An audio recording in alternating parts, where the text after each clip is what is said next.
what it do? You are now keying in With the one and only Kiki Simone, as she lock in with the dopest Christian hip hop. gospel and inspirational artists from all over. Bringing you the dopest, exclusive interviews that you get here and only here first. Powered by yours truly Live Loud Legacy. and Visionary Vision.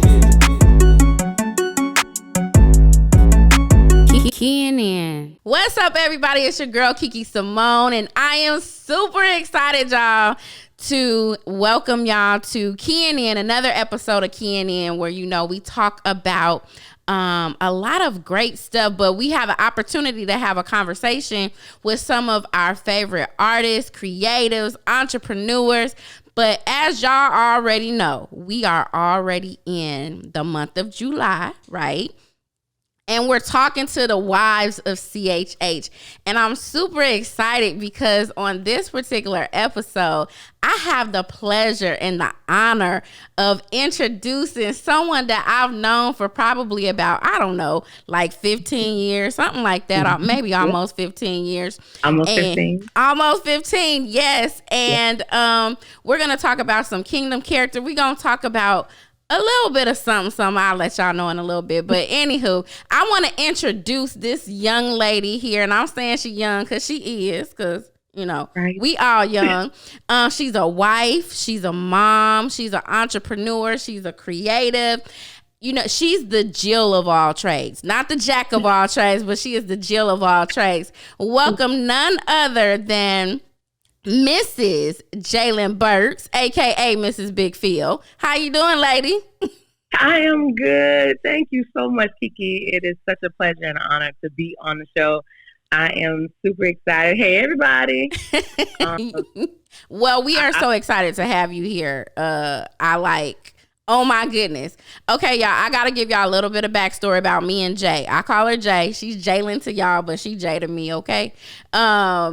Jay is one of those supporters, one of those young women that when you think about, that person that's always going to be around, that's always on every scene, like this lady came out of nowhere and then all of a sudden she was everywhere. And she supported me in so many different endeavors.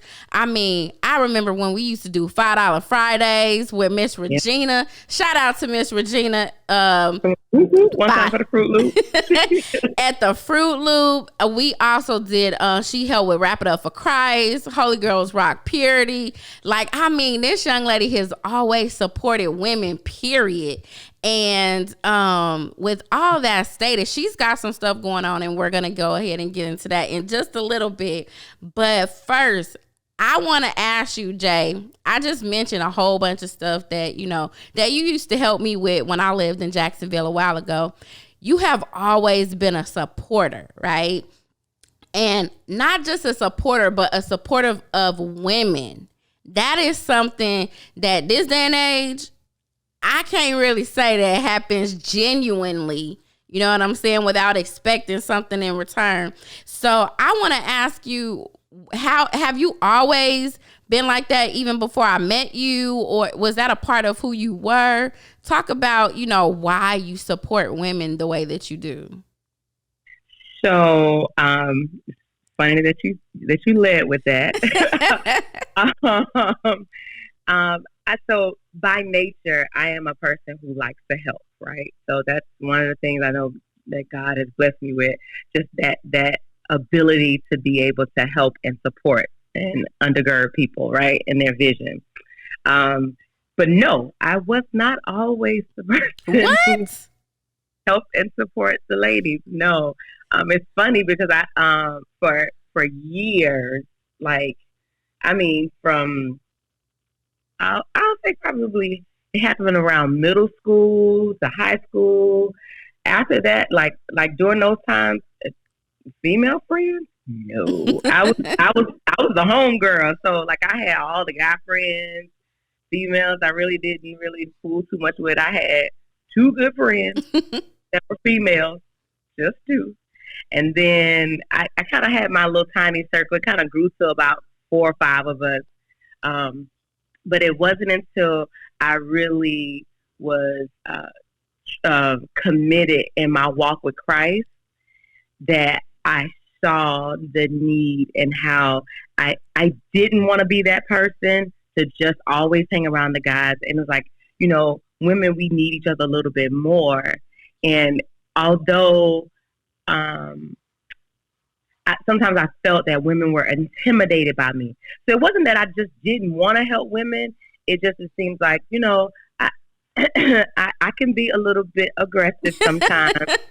In my approach, it's all in, trying to help, but sometimes it can come off a little dogmatic sometimes. And I think sometimes it kind of intimidated a lot of women. And so even when I was trying to help, it may have come off like I was trying to take over. So I tend to help males more than I help females more. So when I did run into a female like you that was like, oh, this is what you do? You want to help? Come on. It was very receptive about it. It made me say, okay, well, I can help. So, yeah. That I find that so odd, because the person that I knew from day one was just that supporting lady. But I do really understand and feel you when you say, like, hey, I really was the homegirl. I was, I was the girl that hung around a lot of guys, because I was as well.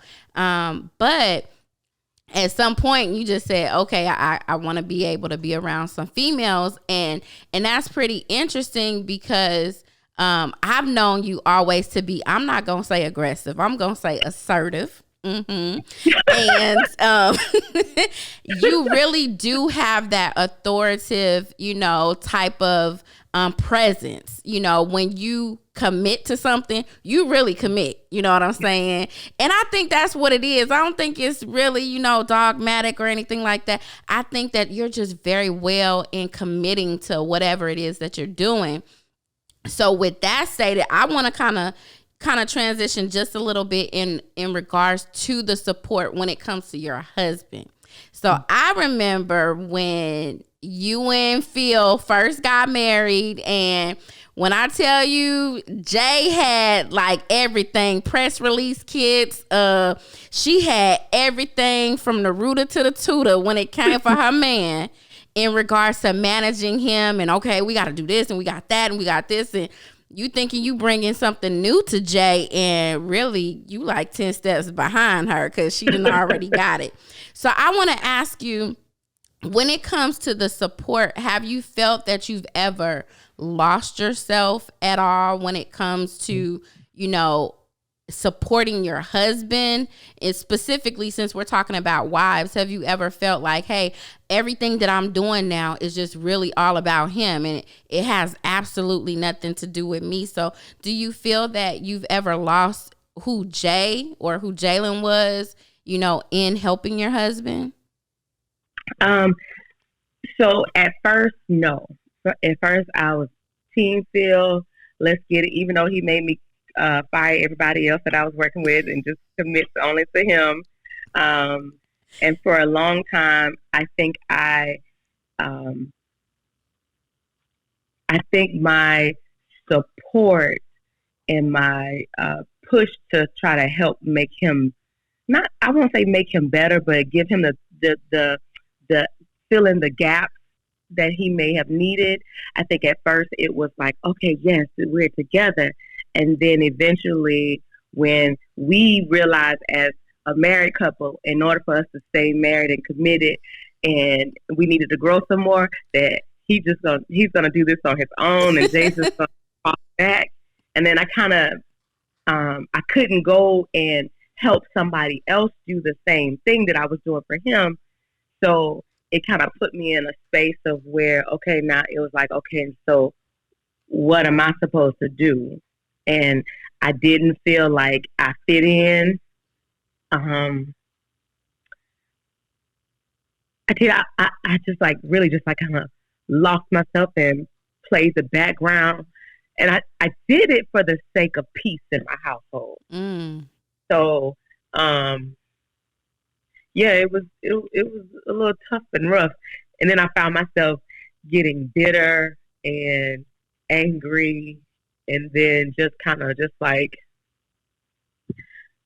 just right, being there. But for the sake of your household, I think that really, honestly, was a wise decision. You know what I'm You saying? made me cry.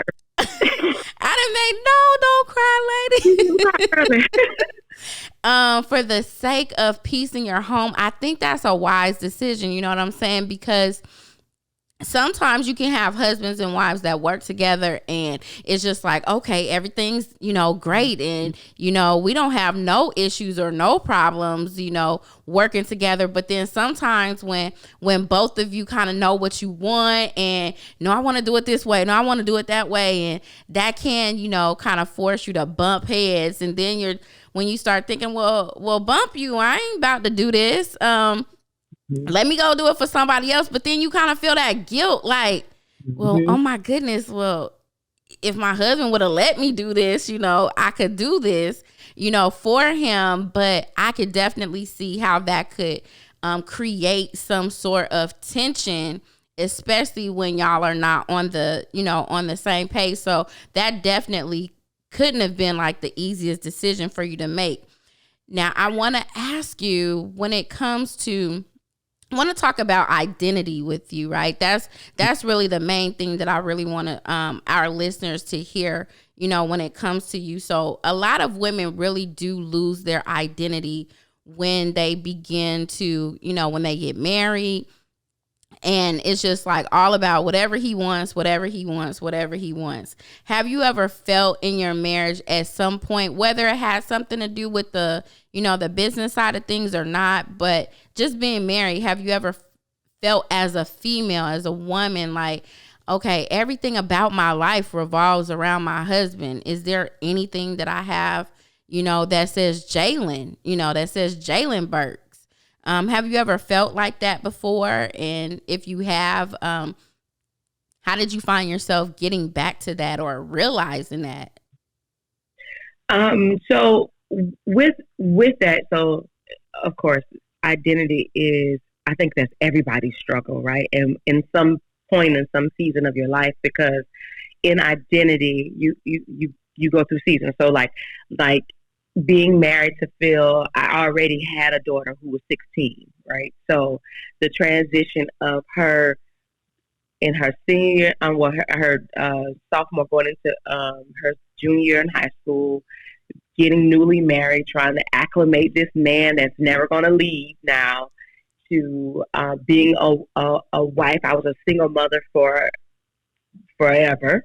So I did what I wanted to do when I wanted to do it. So to get married, it had to shift. And while I thought I was ready to shift mentally, I really wasn't. Like when I look back, I wasn't. I still was selfish, still wanted to kind of do things the way I wanted to do it. I felt like at moments that my husband wasn't listening to me. Like before we got married, you can listen to everything that I say, and now you saying it's controlling. And so I'm trying to be this super wife and be super supportive and be the super mother and be all things to all people.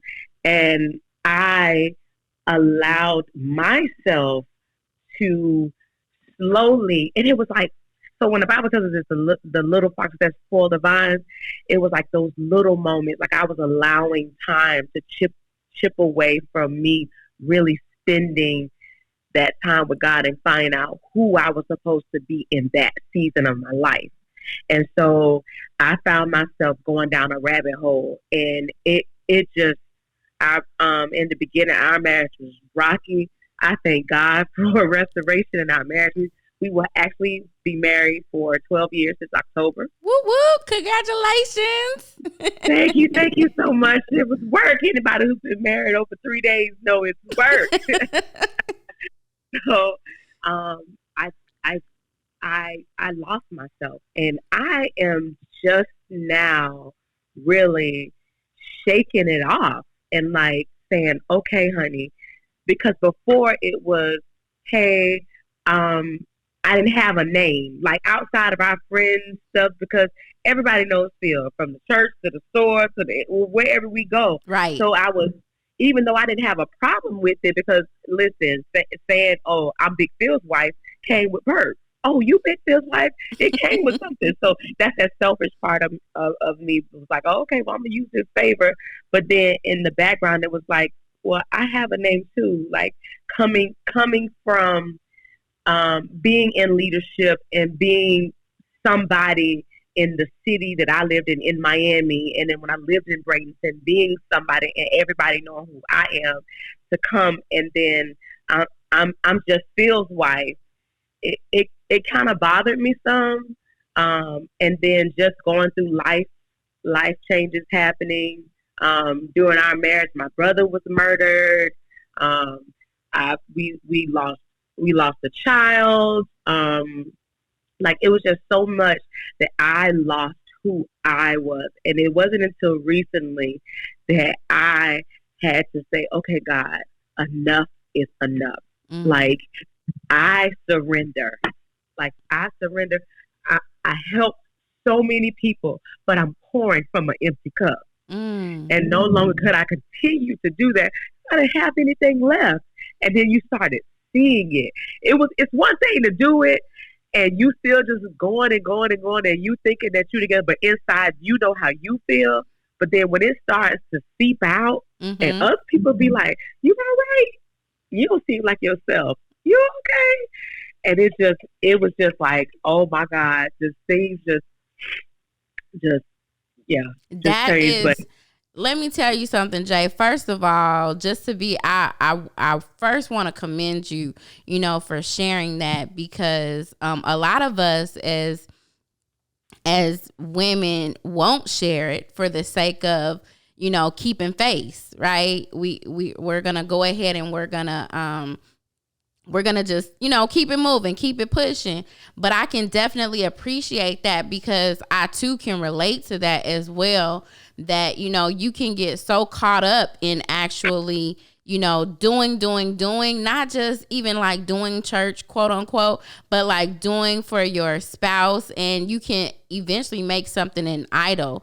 And I really can 100% say that early on in my marriage, I definitely did that as well. My husband would be like, I'm not your idol. I'm not your idol. Like, don't let this marriage be your idol. And I'm just like, it ain't.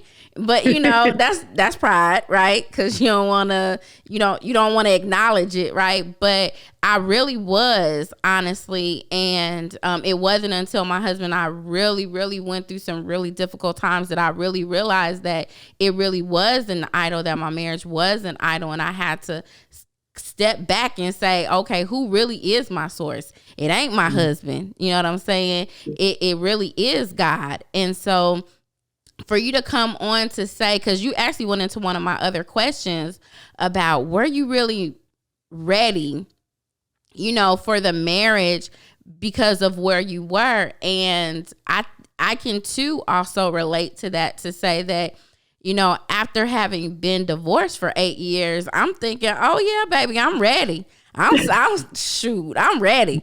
But it was so much stuff that was in me that I had no idea. Selfishness, pride, control.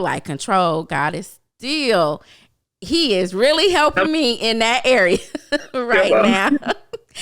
You got a church choir over here with you. Like, help me, Lord. Yes. And so when you're used to kind of doing things on your own independently, and then you're just like, okay, well, now I'm going to do it for somebody else.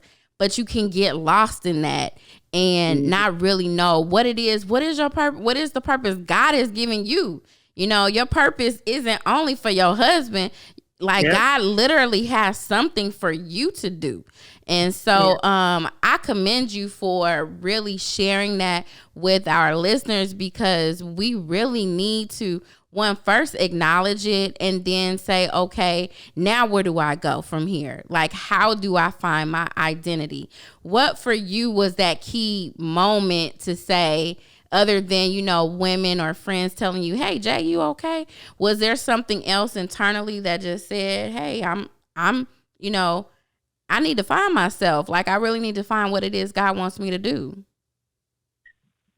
So I'll say, like, some of my key moments is like some of my deepest depression moments, or moments of me and Phil saying, all right, is this really what we want to do? Like, it's those moments where, um, and then, when you're talking, trying to seek help, get counseling, like, okay, well, maybe I do need to go talk to somebody and get therapy. Listen, therapy is your friend, therapy and Jesus.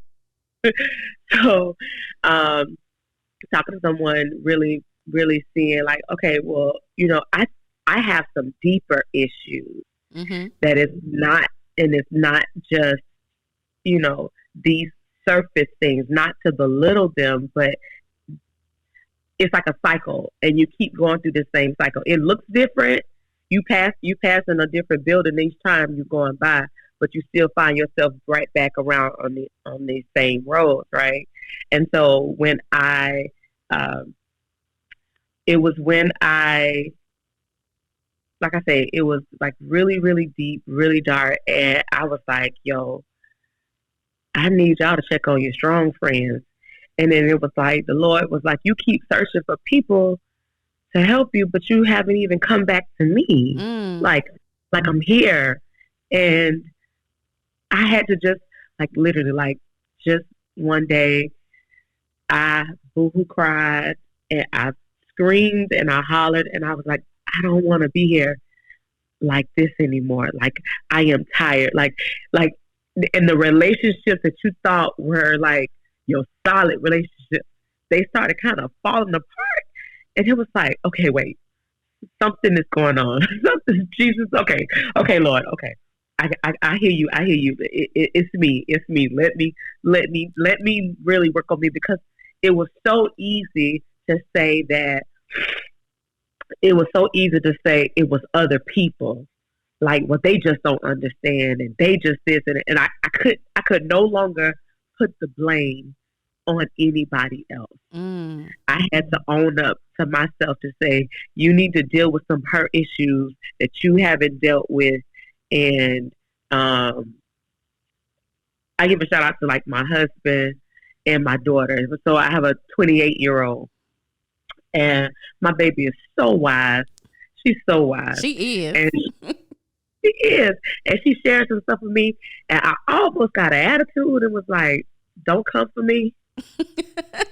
And then I had to shut up and humble myself and swallow my pride and really listen to what she said. And I was like, you know what? Okay, God, I know I have some issues and I can't be the fixer. And my daddy will always tell me, because I mean, like, seriously, since I've been a child, my young adulthood, my older adulthood, going in, being in my 40s, I have always been the fixer. I've always been the person that everybody came to for things. And I remember my daddy would always tell me, Jaelyn, your name starts with a J, but you're not Jesus. You can't save everybody. And you're trying to save people and you're not even allowing God to save you the way he needs to save you. And so it's in those moments and in those times where I said, okay, God. That's so good, Jay. Like, praise, I ain't gonna say I was gonna say praise God. Well, I am saying praise God, but your daddy, like, he really gave some really good nuggets. You know what I'm saying? And oh my goodness, it's so much. And what I really want people to understand is that when it comes to CHH wives, whether you're a wife of a CHH artist or just a wife, period, but the fact that you are a Christian hip hop wife, there's a lot that comes with what we go through. You know what I'm saying? And people just, they focus on your husband. Meanwhile, the wife could be at home struggling with identity issues or struggling with, security issues or struggling with whatever type of issue it is. So we've got to make sure that, as we are, as women, of course, that we lift one another up, but also that we think about, when it comes to our husbands, that people understand that they have families too that they have to tend to, and they have to be able to cultivate, what their wives and their families are going through as well. Now, go ahead. I was gonna say, it's funny that you say that. So it's funny because I am the person who work. because I like to help. I like to work. That's how we was raised. You work. So it's funny because I have to learn the balance with Phil, because Phil will be like, he gonna rest. He gonna take his break. And I'll be like, you should be doing this. You should be doing that. And why you not doing it? And so it's funny to say that, because I think in that case, I'm more of the person who like, who calling? You want them to come? What we doing? How you? Jaelyn, you in my house. You in my house right now. You. My husband over here looking at me on the side with the big eyes, talking about, or like, who is that? Like, see, yes, we here, lady, we here. And before we get ready to go, I just wanted to ask you, what do you think is one of the hardest lessons that you had to learn in your marriage now that you're grateful that you learned because you've matured in that area? That I don't have to be as hard as I am, right? That it's okay to be vulnerable. It's okay to be sensitive. It's okay for my husband to love me the way that God loves me, and not think that there's a motive behind it, right? And so that's why I say you have to deal with those childhood issues and traumas that you've had, even whether they're childhood or they are just life experiences, dealing with them so that you don't take it into your relationship, and you're expecting for your husband or your children, whoever it is, to feel, especially your husband, because that's the closest thing to you. Right. You're expecting your husband to fill those gaps and fill those shoes, and the only person that can do it is God. And so sometimes you get distracted and things are camouflaged, so you don't really realize what those root issues are. And then again, you go back to blaming. Well, he just don't understand. And, I am showing him love, because my husband used to be like, you don't need no man. You are the man. You are the man. When I tell you, I'm still die, like, right? Like, but when I'm rocking with Jesus, though, so I try not to be that hard person anymore. And I have seen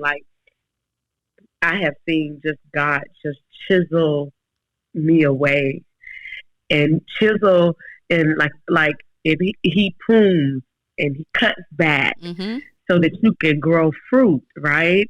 And so I've seen him, and I'm like, over the past few weeks, this ain't 3 years ago, the Lord.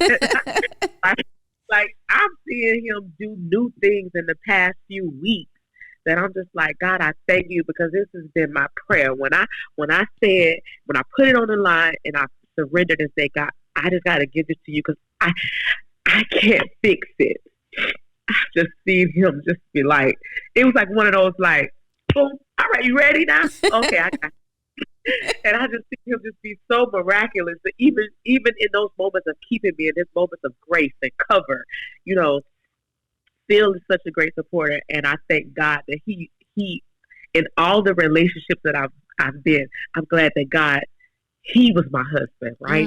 That I said, oh yes to this man, because I could have said yes to anybody, but I said yes to this man, and I've seen how not only has he changed me, he's changed my daughter, his life has changed, and God is just, I just give God all the glory, because he's amazing. That is so awesome. He worked my nerves, but he's an amazing player. I think we all can say that, in any relationship, there's gonna be some irking of the nerves on both sides. But I mean, I had more to share. And Jay, honestly, I really think I need to have you come back, because it's so much more that I wanted to ask you, and I wanted to learn more about your organization and things like that. But I do believe that God has this conversation to be what this needed to be, and I'm number one, so grateful for your time, lady. I really am. And then two, I thank you for your vulnerability. I thank you for your transparency, and I thank you for just being Jay, being authentic, but I've never known you to be anything other than that. So I greatly appreciate you. And the next time you come back, we're gonna have to talk about some women empowerment stuff, that you're a part of, that you are leading. Y'all have to make sure that y'all go and support this lady. I'm gonna tag her stuff in this particular episode, so y'all go support her. But I really am so grateful and thankful, and also to see where you are, lady, your growth and your maturity in the Lord. That's what kingdom character is all about. It's not always the same. Back then, this is when I changed, and it was like you said, 3 years ago, but it's in the right now, because every day God is changing us and he's perfecting us to be, what he wants us to be. And it's just a beautiful thing to see where you are right now and you blossoming. So I'm so blessed to have you here. And so you got to promise me that you're going to come back. I will. I promise. I'm excited to come back. I like to talk, even though I be like, I'm so shy, I don't want to talk in front of people, but I do like to talk. Wherever I can help. God is amazing. He's done so much in my life, and I'm very thankful. But you did mention about the event, but it's Fix Your Crown. It's by a wonderful, dynamic woman. Her name is Raquel Hill. She is the wife of Javon Hill, and that's another power couple. He's in the music industry as well. But she has a women empowerment brunch in Jacksonville, Florida, and it's amazing. So awesome. Well, now, Jay, I know you don't be on social media that much, but just in case somebody wanted to follow you, can you give them your handles? So I've had my handles for a very, very long time. So my handles are simple. It's Jaelyn Chambers Burks on Facebook, and it is Jaelyn Burks. And that's JaelynBurks on Instagram. So I'm on there. But listen, my telephone number all across the internet. Listen, text me. Call 941. No, right now, my husband might be mad. But yeah, just inbox me. Well, thank you so very much, Jaelyn. Make sure that y'all are following us also on Instagram and YouTube. That's LOL with Kiki Simone, QUISYMONE. And until next time, we'll holla. Holla. Thank y'all so much.